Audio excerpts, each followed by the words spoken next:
Eh bien, bonjour à tous et bienvenue dans ce 32e épisode de notre podcast vétérinaire by Roberti. Ce podcast fait suite à notre dernier live dans lequel nous avons parlé des idées reçues dans l'alimentation du cheval. C'était avec notre veto Cyril. Hello Cyril, Salut Florie. tu vas bien? Très bien et toi? Ouais, très bien, je te remercie. Alors l'idée de ce podcast, c'est on ne pourra pas parler évidemment de toutes les idées reçues, mais c'est de reprendre les 5 principales dont on a parlé pendant le live pour en donner un résumé, si ça te va. Je commence avec Ouais, la très bien. première. Ouais? Allez, go. Très bien. Alors, est-ce que tu pourrais nous dire déjà s'il faut à tout prix éviter les aliments à base de céréales? Bien, ouais, la réponse est plutôt non. En fait, ça va dépendre de son cheval, de ses besoins, bien sûr. Donc, qui sont liés à son activité, qui sont liés aussi à potentiellement ses sensibilités au niveau santé. Donc, les céréales, on le rappelle, hein, l'intérêt est vraiment d'apporter de l'énergie en plus de l'énergie apportée par le fourrage, par la ration de fourrage. Oui. On Le rappelle foin qu'un reste cheval à de toute façon l'entretien, la base de l'alimentation. c'est exactement ça. Et sachant qu'un cheval à l'entretien ou qui a des besoins très faibles de production, donc liés à son activité ou autre, doit pouvoir en théorie couvrir ses besoins énergétiques en ingérant sa ration de foin. Ok. Donc, si on est amené à ajouter des céréales, c'est bien parce que, eh bien, le cheval a des besoins supplémentaires, Oui. type voilà, activité physique plus importante, un jeune en croissance par exemple, une jument en gestation ou en lactation par exemple. D'accord. Voilà. Donc là, c'est des cas qui sont pour lesquels l'utilisation de céréales est adaptée, hein, même si ensuite pour finalement renforcer les apports énergétiques de la ration fourragère, on a les céréales bien sûr, mais on a aussi les matières grasses qui sont également Ouais. très intéressantes. On a d'autres ingrédients. Voilà. Donc il faut bien considérer la situation, son cheval, ses besoins, ses spécificités aussi, puisqu'on a des chevaux qui peuvent avoir des soucis de santé en lien avec les glucides et donc les céréales, puisque les céréales contiennent des glucides, à savoir de l'amidon. Donc il faut Mhm. aussi le prendre en compte. Mais après, il faut pas non plus diaboliser ces céréales, hein, c'est un petit peu un effet de mode de donner des aliments sans céréales, mais il faut bien garder à l'esprit que les céréales, on nourrit et nourrissent encore les chevaux, une grande partie voilà, des chevaux qui ont une activité physique et sans que ça pose de problème à partir du moment où on raisonne la quantité distribuée, on prend en compte bien sûr les besoins de son cheval et puis ses particularités. Alors, quand tu dis raisonner la quantité distribuée, est-ce qu'il y a des valeurs sur lesquelles on peut se baser? Ouais, alors déjà on va raisonner par repas et plutôt que par jour. Ça c'est intéressant, enfin, c'est plus précis. Et puis ensuite, alors après on peut raisonner à l'échelle de la ration concentrée, ça c'est une chose. Et autrement, on va alors là c'est un peu plus technique, on va calculer la quantité de glucides apportés et même plus particulièrement d'amidon. On peut après, ça dépend des recommandations, on pourrait aussi associer les sucres simples qui peuvent être apportés par de la mélasse par exemple, etc. Nous on n'en met pas dans nos aliments, donc ça simplifie les choses. Voilà, on va plutôt se baser sur l'amidon et puis on va calculer en fait nos apports en fonction des recommandations maximales. En tout cas, il faut en tenir compte. Et puis on modulera en fonction du cheval. Si le cheval a des problèmes, par exemple d'ulcère gastrique, on divisera ces recommandations par deux. S'il a des problèmes métaboliques type Cushing ou autre, on divisera encore, etc. Et ça, on peut retrouver toutes ces recommandations dans notre brochure, dans différents articles, voilà, qui sont présents Ouais, sur notre site, etc. on a notamment un article, je crois qu'il s'intitule Quelle quantité d'amidon par repas, qui reprend vraiment les quantités maximales d'amidon à ne pas dépasser selon le cheval et ses besoins, enfin, notamment s'il souffre de telle ou telle pathologie, qui est Oui, exactement. assez concret avec des petits tableaux assez bien faits. Ok, quelque chose à ajouter là, sur ce point? Juste ne pas D'accord. diaboliser les céréales. Quand il n'y a pas besoin, faut pas faut pas en distribuer, c'est aussi simple que ça. Et Ouais. puis par contre, on a quand même un certain nombre de situations où finalement elles ont leur place et il y a pas de raison de s'en priver à partir du moment Où où l'apport on est raisonne tout ça. raisonné, quoi. Voilà, exactement. D'accord, ok. Donc, pour résumer, les céréales ne sont pas forcément nécessaires, mais quand le cheval a des besoins de production plus importants, comme un cheval de sport ou un cheval à l'élevage, les céréales représentent une bonne source énergétique, comme le sont aussi les matières grasses. Et à ce moment-là, il faut simplement raisonner les apports de manière intelligente et adaptée au cheval. C'est ça? Oui, Cool, exactement. merci. Alors, si on passe à une seconde idée reçue qui est aliment granulé égale bouchon œsophagien ou synonyme de bouchon œsophagien. Qu'est-ce que tu peux nous dire là-dessus? Mais ça, c'est un peu la même chose.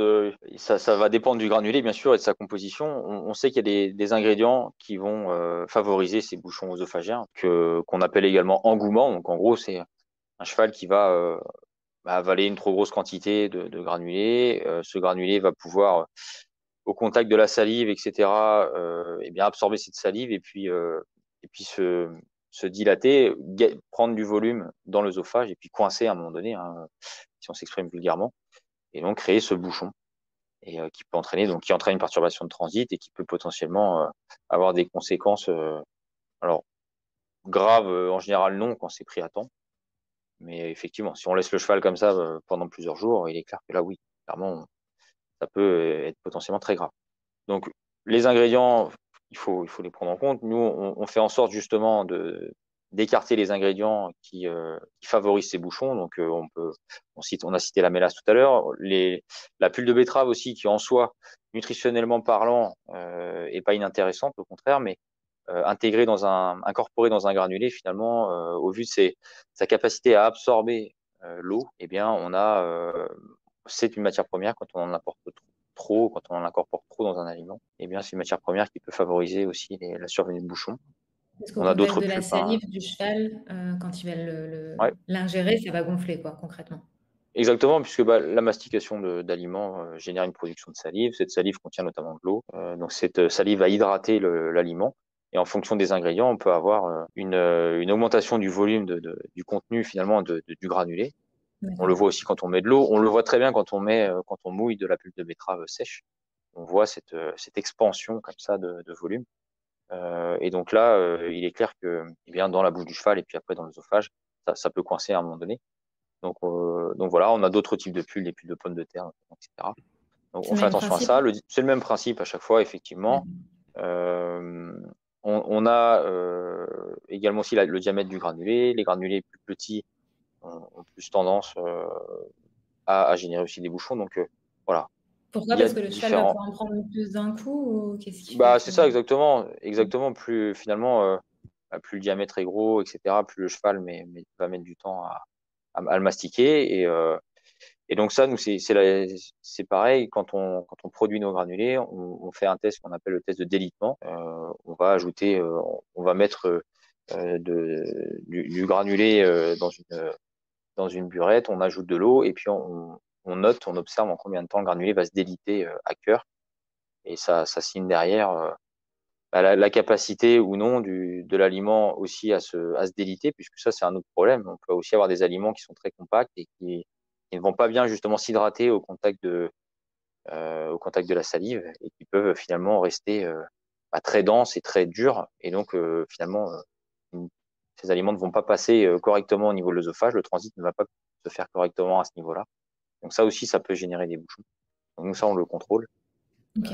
Et étant donné qu'on granule à la vapeur, en général, on n'a pas de souci. Et on parlait des céréales tout à l'heure, et les céréales ont aussi cet avantage dans les aliments. C'est aussi de pouvoir s'hydrater assez facilement sans pour autant eh bien, gagner en volume énormément comme peuvent le faire les pulpes.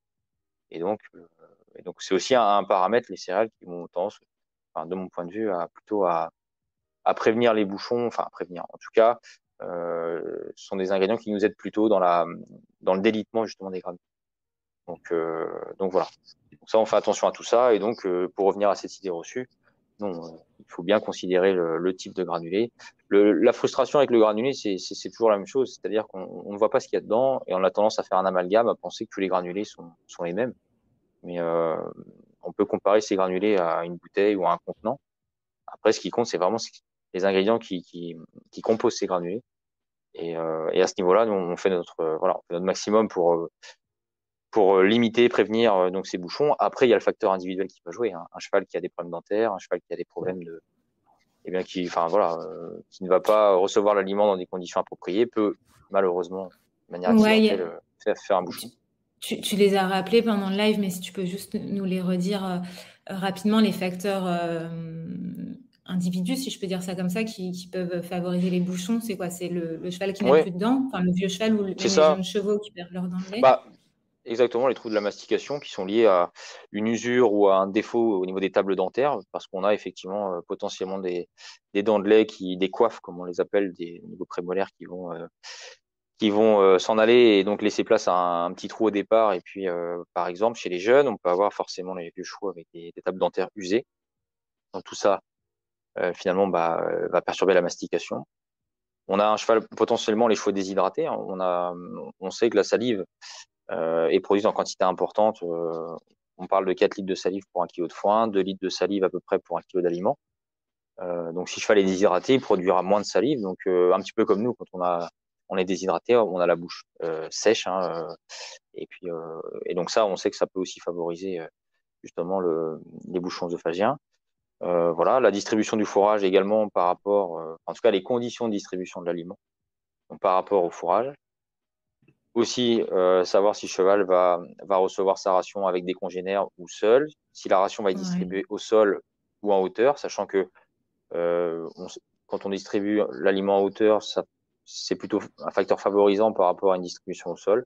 Alors d'accord, c'est aussi en lien avec la mastication, puisque les tables dentaires l'occlusion, on va dire, est parfaite quand le cheval mange au sol. d'accord. Ça se Ok. comprend assez facilement, puisqu'à l'état naturel, en général, il mange au sol.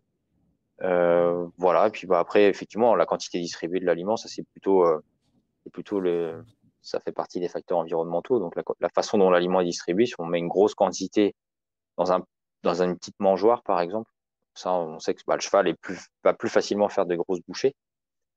Donc ça peut aussi favoriser, voilà, les bouchons. Ok. Donc, en résumé, bien vérifier, bien s'assurer des tables dentaires de son cheval, faire en sorte qu'il soit nourri au calme, qu'il n'ait pas de pression de ses congénères, qu'il mange la tête en bas, de lui donner des petites quantités et de les étaler au maximum, enfin pour qu'il puisse. L'idée, c'est qu'il puisse en prendre petite quantité par petite quantité, pas se jeter dessus. Tu parlais de la distribution du fourrage, j'imagine aussi que c'est d'une part parce que le fourrage va engendrer la production de salive, donc il y aura une insalivation plus importante des aliments, et d'autre part, si le cheval a du fourrage à volonté en quantité suffisante, il va moins avoir tendance à se jeter sur la ration de granulés. Oui, Et puis l'abreuvement aussi que tu as cité, notamment en hiver, parce que les chevaux, on en a parlé la dernière fois avec Aneva, ils ont tendance à moins boire, à avoir moins soif, et on peut avoir des problèmes de bouchons comme ça. exactement, exactement. Ok, super clair, merci. Est-ce qu'on peut faire juste un mini aparté sur la mélasse? Tu t'en as parlé. Le fait que la mélasse puisse favoriser les bouchons, c'est son côté collant, agglomérant? Oui, il y a le côté agglomération. Alors ça dépend encore une fois du taux d'incorporation. Mais oui, il y a ce Ouais, côté un peu collant parce que c'est la mélasse. On rappelle, c'est du sirop de sucre, hein, globalement, du sirop saccharose.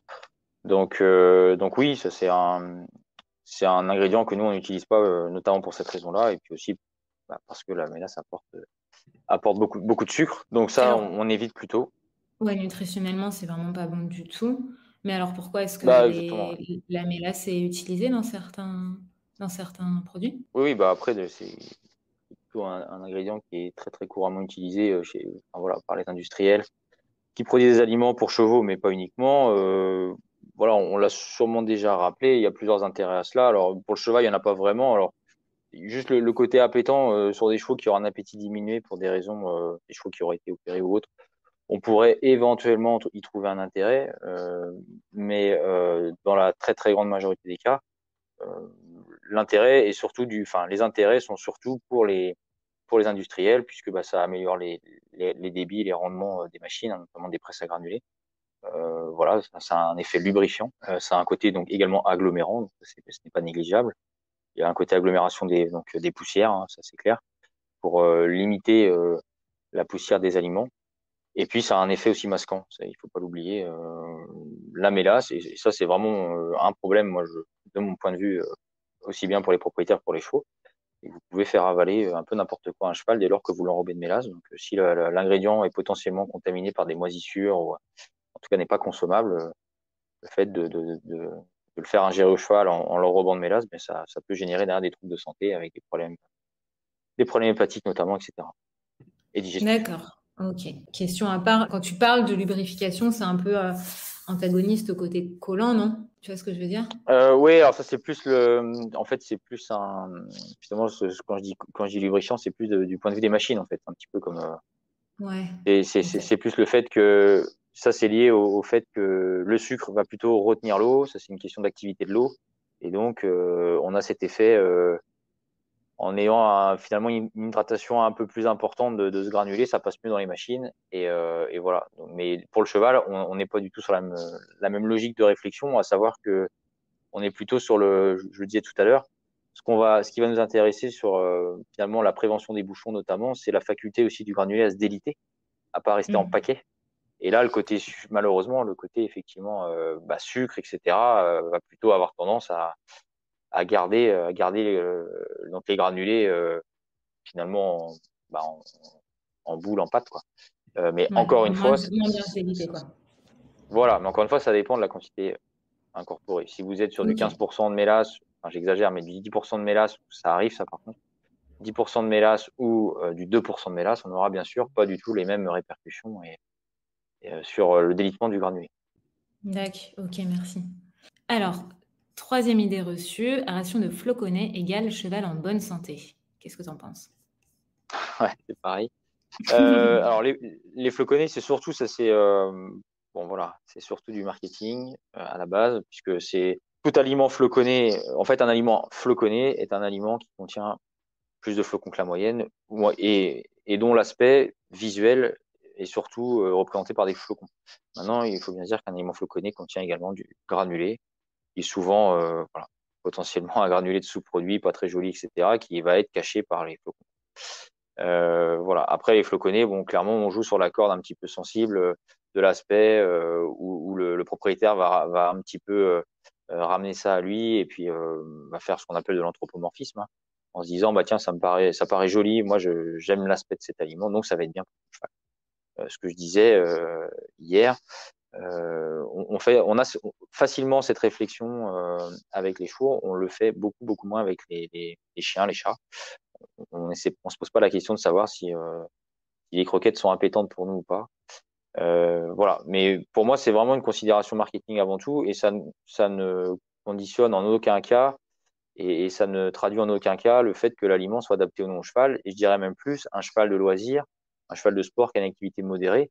Tout à l'heure, on parlait de l'intérêt des céréales. Là, on va un peu plus loin dans la réflexion. Ce sont des céréales qui sont transformées, donc qui ont été en gros cuites et puis avec donc, de la vapeur, etc., pour être rendu plus digeste, donc pour que les glucides, donc l'amidon, soient plus facilement digérés, donc soient plus rapides. Alors ça, c'était des termes qu'on employait avant. On évite maintenant de dire glucides lents, glucides rapides, mais en tout cas, ça veut bien dire ce que ça veut dire, à savoir que ça va provoquer plus facilement une absorption de sucre dans le sang du cheval, et donc avoir des répercussions donc plus importantes potentiellement sur sur la santé du cheval, sur la glycémie du cheval et sur tout ce que ça engendre derrière.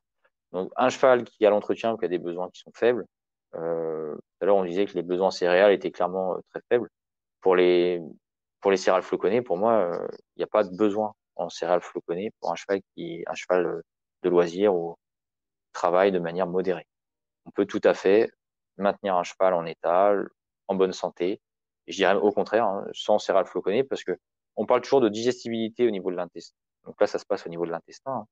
Mais il faut bien considérer chez le cheval finalement l'organe qui arrive en premier, à savoir l'estomac, qui lui contient une flore qui est abondante, mais une flore qui va digérer non pas les fibres, mais plutôt les glucides.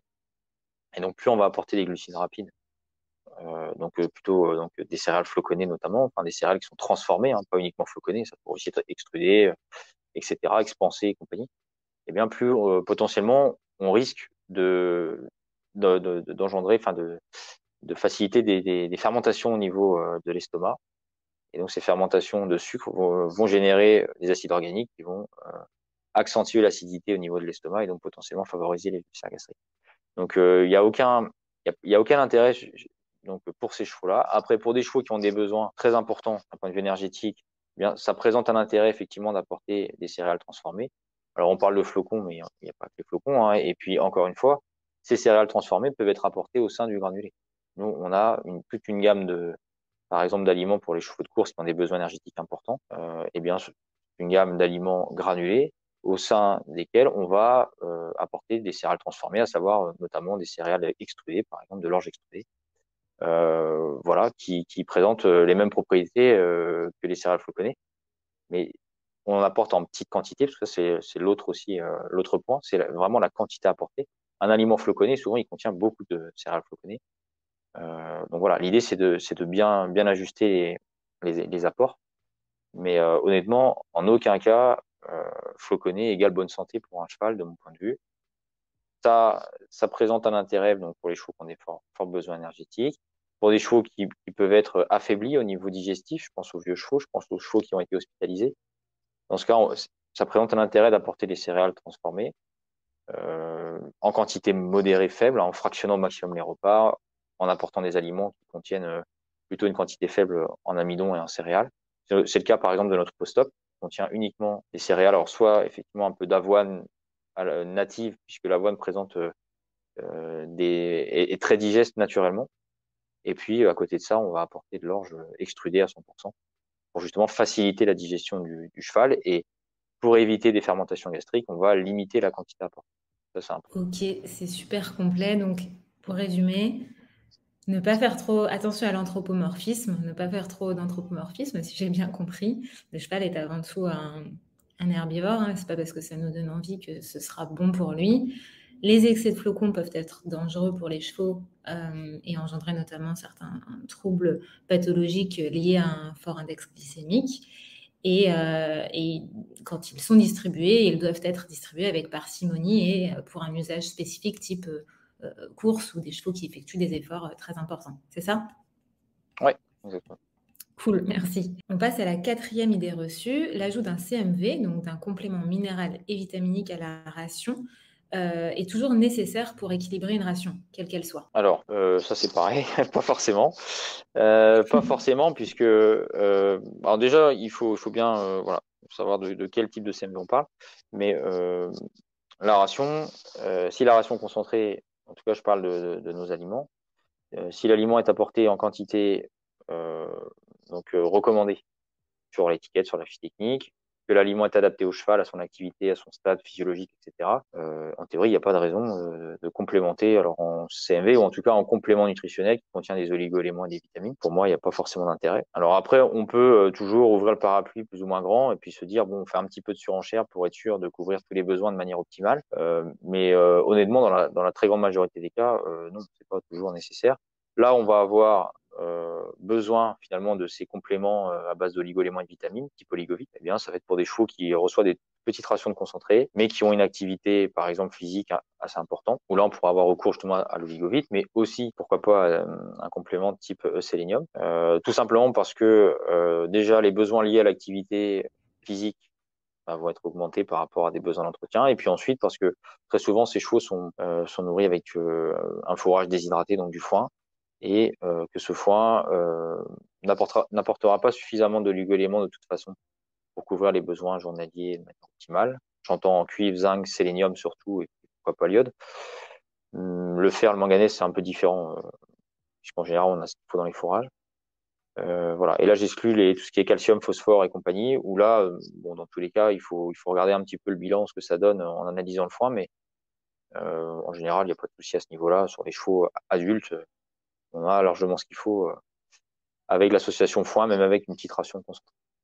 Donc voilà. Et puis pour les vitamines, dans les fourrages conservés, il reste très peu de vitamines, puisque la conservation, la récolte, tout ça, eh bien finalement limite les teneurs en vitamines, puisque ces vitamines vont être dégradées progressivement durant le stockage. Dans tous les cas, il est important d'en apporter. Et voilà. Donc si le concentré, étant donné que finalement les apports en vitamines, puisque les concentrés contiennent des oligo-éléments, des vitamines, mais les apports sont calculés finalement en fonction des recommandations de distribution qui sont mentionnées sur l'étiquette. Donc, si vous êtes en dessous de ces recommandations, très souvent, les apports en vitamines et en oligo-éléments ne vont pas suivre. D'où l'intérêt de l'oligovide pour finalement compléter. On va dissocier finalement l'apport des oligo-éléments et vitamines des apports énergétiques pour renforcer ces apports en oligo-éléments et vitamines. Et donc après, on modulera. Pour un cheval à l'élevage, un jeune en croissance, par exemple, on mettra plus l'accent sur plutôt renforcer l'oligovite, par exemple. Un cheval à l'effort, on va plutôt mettre une dose minimal ou en tout cas un peu plus faible en oligovite. Par contre, on pourra ajouter une dosette de sélénium pour renforcer les apports en Vitamine A, antioxydants, par exemple. sélénium. Ok. Ouais, voilà. Ok. Donc si, voilà, en parlant vraiment, en tout cas strictement de nos aliments, si le cheval reçoit une ration d'un de nos aliments concentrés et en respectant les doses quotidiennes recommandées sur nos fiches techniques, il n'y a pas besoin d'ajouter de CMV, ça ne sert à rien de surenchérir. Si pour une raison ou pour une autre, parce qu'il n'a pas forcément besoin d'une ration, il peut avoir besoin que d'une très petite ration, il reçoit des doses en deçà de nos recommandations, alors oui, on peut ajouter un CMV ou un complément, comme tu disais, avec des oligo-éléments et vitamines comme le sélénium. Et à ce moment-là, pour affiner vraiment la ration de manière précise et adaptée au cheval, on peut nous contacter pour regarder ça au cas par cas. Ouais, exactement. Ok. Et un cheval qui ne serait nourri qu'au fourrage, là oui, il faut au minimum apporter un complément en oligo-éléments et en vitamines assez complet. Oui, oui, oui, parce que après, pareil, c'est toujours la grande discussion des compléments adaptés, etc. Il faut bien se dire que les fourrages français, globalement, en sélénium, sauf exception, mais à chaque fois que moi j'ai envoyé des analyses, c'est revenu inférieur au seuil de détection. Donc on est sur des valeurs de l'ordre de inférieur à 0,1 mg par kilo. Donc en général, les fourrages français sont de toute façon déficitaires et insuffisamment pourvus en oligo type cuivre, zinc, sélénium. Dans tous les cas, il convient d'en apporter. Donc, un cheval à l'entretien, il est clair il y a un intérêt à apporter un complément à ce niveau-là. Et puis pour les vitamines, enfin, pour moi indispensable d'apporter des vitamines en plus d'un fourrage conservé chez un cheval à l'entretien qui n'a pas accès à l'herbe. Tout simplement puisque si on a par exemple une carence chronique en vitamine E, on peut avoir à terme des troubles neurodégénératifs, ce qu'on appelle la maladie du motoneurone, par exemple, que j'ai déjà vu. Enfin, voilà, on le voit régulièrement, en tout cas, oui, plusieurs fois par an. On nous rapporte des cas de ce type. Où là, derrière, il faut apporter des teneurs très élevées en vitamine E plutôt naturelles pour essayer de gérer ces chevaux-là. Donc, le fourrage conservé contenant très peu de vitamine E, contrairement à l'herbe, eh bien là, clairement, il y a un intérêt de couvrir les besoins d'entretien. Ce ne sont pas des besoins qui sont très élevés, mais il y a un intérêt. Donc, en hiver, à minima, il est clair qu'il faut mettre enfin, moi, je suis plutôt pour mettre la dose optimale de ligovite. Et puis après, durant la saison d'herbe, on peut moduler durant les 2-3 mois où l'herbe est plutôt abondante. On peut même, voilà, de manière ponctuelle, retirer ce complément. Puisque le cheval peut aussi travailler avec ses réserves hépatiques, etc., concernant les oligos, les vitamines, certaines vitamines en tout cas. Et puis il y en a dans l'herbe, hein, surtout des vitamines. Voilà. Mais encore une fois, il faut toujours évaluer un petit peu la situation, regarder un petit peu voilà, à quel type de fourrage on a affaire, quel type de besoin, etc. Concernant le cheval. Mais dans tous les cas, fourrage conservé, pour moi, égale complémentation oligo-vitamine. Voilà, sur D'accord. le moyen terme. D'accord, ok. Alors, on passe à la cinquième et dernière, du coup, pour aujourd'hui, qui est mon cheval souffre d'ulcère gastrique. L'ajout de luzerne ne peut que lui être bénéfique. Qu'est-ce que tu en penses? Alors, c'est le que qui est le sujet potentiellement à discussion. Oui, globalement, bah, la luzerne, on le sait maintenant depuis très très longtemps, hein, ça date des années 90, je crois même avant peut-être. La luzerne présente un intérêt clairement pour tamponner, donc neutraliser l'acidité gastrique, bah, du fait de sa composition hein, intrinsèque, sa teneur en calcium, sa teneur en protéines, en fibres également, mais aussi parce que c'est un fourrage potentiellement, et du coup la mastication génère une production plus importante de salive. Donc là, il est clair qu'il y a un intérêt. Maintenant, on sait aussi il y a moins de 2 études qui montrent que, en fonction de la présentation, la présentation de cette luzerne, on peut avoir bah, des effets plus ou moins intéressants, et notamment, on pense aux fibres courtes de luzerne qui sont assez souvent distribuées. Et quand elles sont vraiment bien piquantes, quand elles n'ont pas été modifiées, hein, elles restent vraiment vraiment très piquantes. Là, on sait que ça peut favoriser les ulcères au niveau, enfin, en partie basse de l'estomac, donc au niveau glandulaire. Donc, ça va dépendre encore une fois de la quantité distribuée, mais on le sait, il y a 2 études en tout cas qui montrent que ça a un effet négatif sur l'estomac, donc aussi bien chez les jeunes que chez les chevaux plus âgés. Donc moi je recommande pas cette forme-là. En général, on va plutôt la recommander, alors soit sous forme de foin de luzerne, simplement, hein, du foin long, plutôt en petite botte d'ailleurs, parce qu'il y a une question de conservation à bien considérer que le foin de luzerne, c'est plus compliqué à récolter et puis, que du foin de graminées. Et puis autrement, donc en bouchon, en bouchon de luzerne. Alors nous, on va en incorporer, on incorpore en général autour de 20%, 15-20% dans nos aliments. Ça dépend. Et donc là, finalement, dans les concentrés, on a assez souvent des bouchons des granulés de luzerne, qui sont donc très intéressants pour ce pouvoir tampon et puis pour cet effet complémentaire avec les céréales, du point de vue de la composition, mais aussi du point de vue justement de l'acidité gastrique, entre guillemets, puisque les céréales ont plutôt tendance à être, entre guillemets, acidogènes, en fonction, bien sûr, plus on en apporte, plus ce sera acidogène, alors que la luzerne a plutôt un effet plutôt tampon sur cette acidité. Donc il y a vraiment un vrai intérêt à en apporter dans nos aliments concentrés aussi.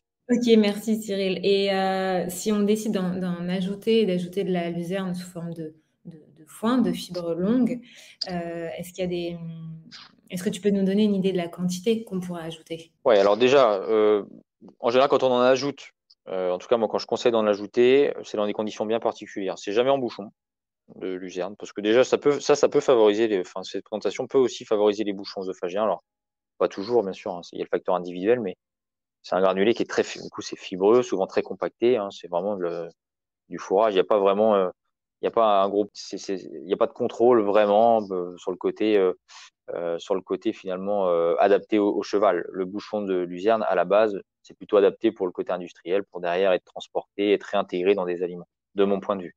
Donc moi, quand je le recommande, c'est plutôt de la fibre longue, parce que le foin, par exemple, est trop pauvre en protéines. Un foin de prairie qui est plutôt très light en protéines, voire en plus riche en sucre. La luzerne étant pauvre en sucre, riche en protéines, on a une balance, un équilibre qui se fait plutôt très bien.